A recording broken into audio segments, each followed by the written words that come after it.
All right, Michael Van Runkle here for HotCars.com. Today's a big day. It's the moment of truth. Finally gonna get the Porsche 914 project car up on a lift to check out the underside and get a good idea of what's going on in terms of rust and damage. More than 3 weeks after the crew first got here to install the lift, the yellow of the arms even matches the car. It's getting put to good use.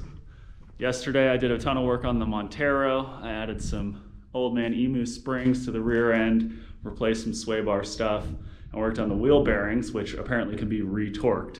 Today we're going to check out the Porsche 914, finally get a chance to look up underneath it.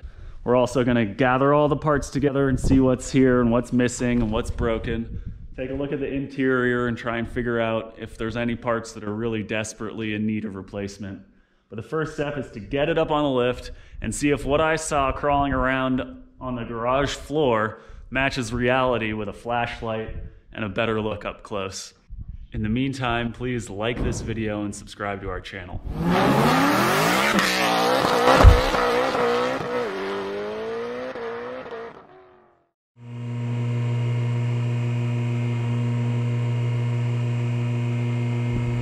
All right, it's up, it's in the air.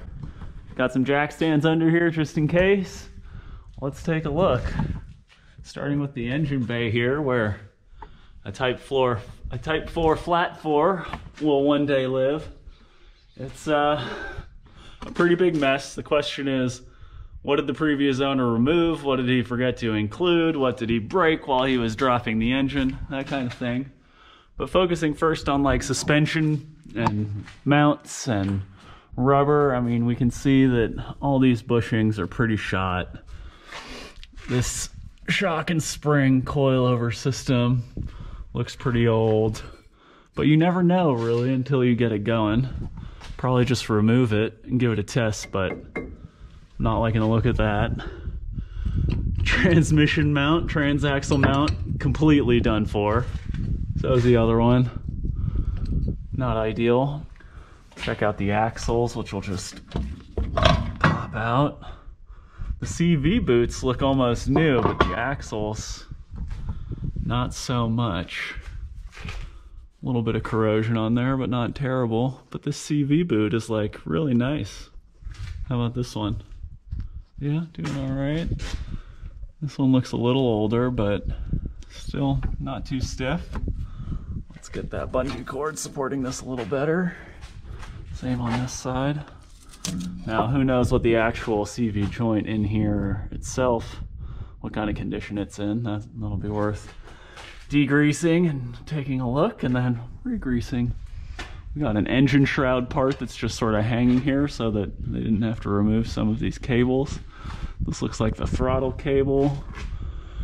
Fuel lines with an electronic fuel pump up there and a little miniature fuel filter.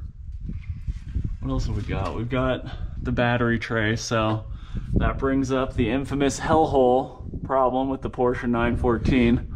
Let's take a look in here. Now, on some other ones I've seen, you could basically just see through this area. You could see through this whole load bearing piece of the monocoque chassis.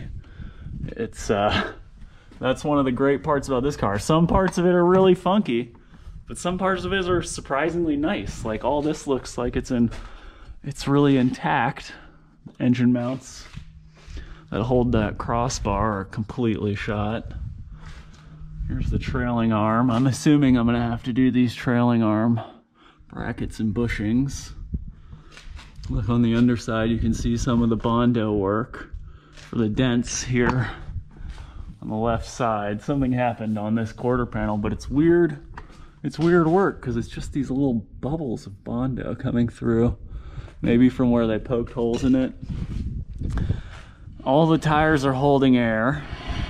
This wheel will spin, but this one is locked up. Interesting. Check out the condition of this brake caliper.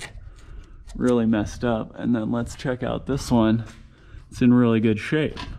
So maybe this one's been rebuilt. Maybe this one has not, or there's some serious leakage going on around here, but That's a little odd that they would be so different. This must be the e-brake cable, and this is the brake line. Looks okay. It's all fairly confusing. We're gonna have to figure out what the previous owner did. Let's check out the front driver's side suspension. This wheel turns freely.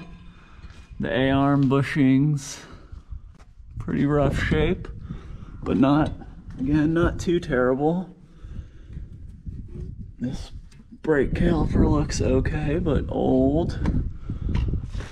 Look up in here, look at these bushings. Got some good scrapes here. We've got our torsion bar bolt. Tie rod ends up in there. I don't know how well you're going to be able to see this. Look up at the shock up front. I would imagine that that shock mount is probably toast. On the other side, this tie rod end is totally done for. Up at the shock mount, the lower shock area. This boot is pretty old. Up into this fender area. Here you can see some of the hilarious paint jobs. Somebody just literally spray painted the front black. They didn't want to deal with having a fiberglass valance, I guess. That might be worth replacing just so this all isn't exposed. You can see a little damage here on the underside of the front trunk pan, but overall, the front pan looks pretty good. Then again, I'm a rank amateur. Who knows? I'm feeling pretty good about this. I was really hoping that at least some of the bushings wouldn't need replacement, but it's looking like they all will. Oh well. Luckily, we have the technology and we have a bushing press.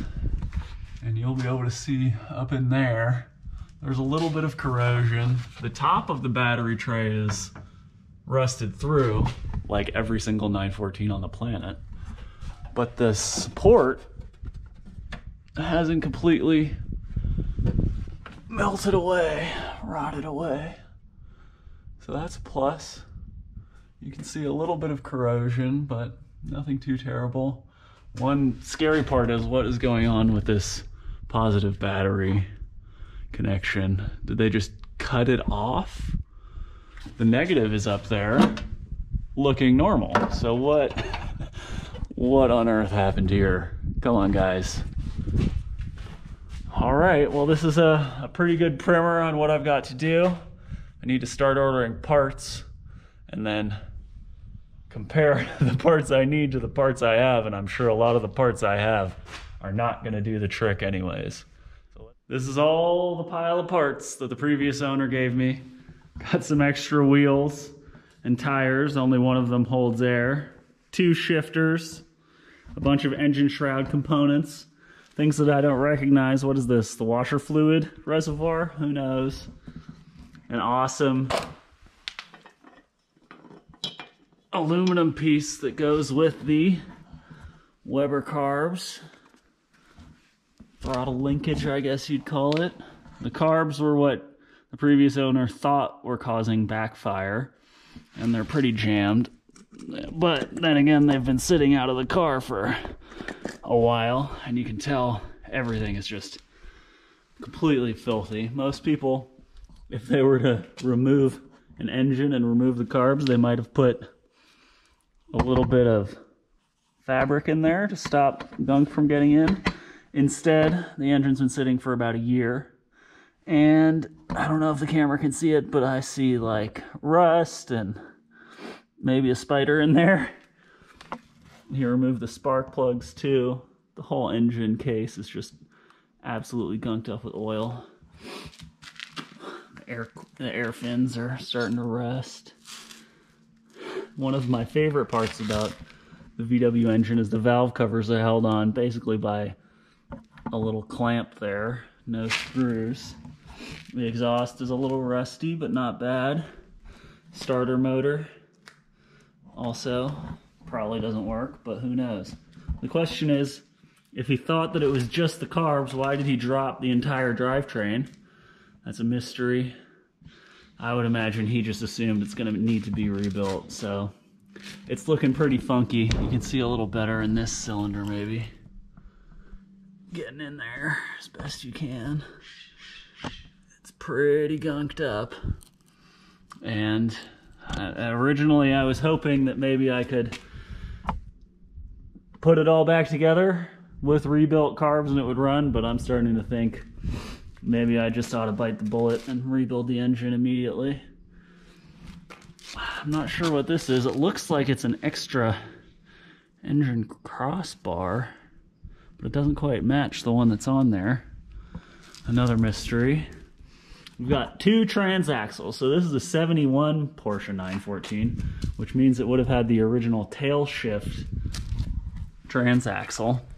But the car came with a spare and much more desirable side shift transaxle, which looks like it's in much better shape, except for the cover on the end fell off as we were moving it because he didn't have it bolted in right. This bolt looks pretty bent. There's a socket stuck on there for no reason whatsoever. And then, possibly the most important part, we've got our quad tip Monza exhaust system for a car that probably made, 40 horsepower, given how badly it was running, and maybe 80 horsepower if it was running perfectly. The question is, am I going to rebuild the engine to the original specs, or maybe a little bigger with a performance camshaft to match the carbs? I'm not sure at this point. I've made some calls, done some research, but I need to do more now that I have a better idea of what kind of parts I'm looking at here. Let's turn to the interior to see how it looks.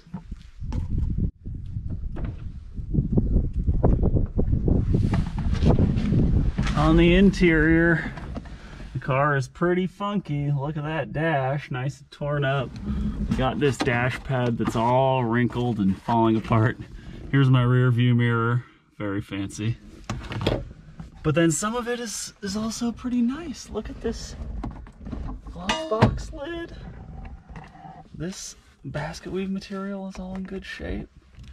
There's nothing quite as satisfying as these little push button controls, which are all pretty nice. Be curious to see which of them actually work. The floor, it looks nasty and rusted, but in reality that's just like glue from the carpets, and it's really not too bad once you clean it away. The worst part in my mind is that someone reupholstered the interior with this nasty sort of polar fleece material, and it gives me the absolute willies. I'd rather have cracked leather than this stuff, but hopefully some upholstery kits won't be too expensive. I already ordered a bunch of interior carpeting for like 120 bucks, the whole carpet set for the whole interior from 914 Rubber. The windows roll up. Some of this stuff is falling apart, but I don't really mind that. Check out the headliner. The glue again is just flaking right off.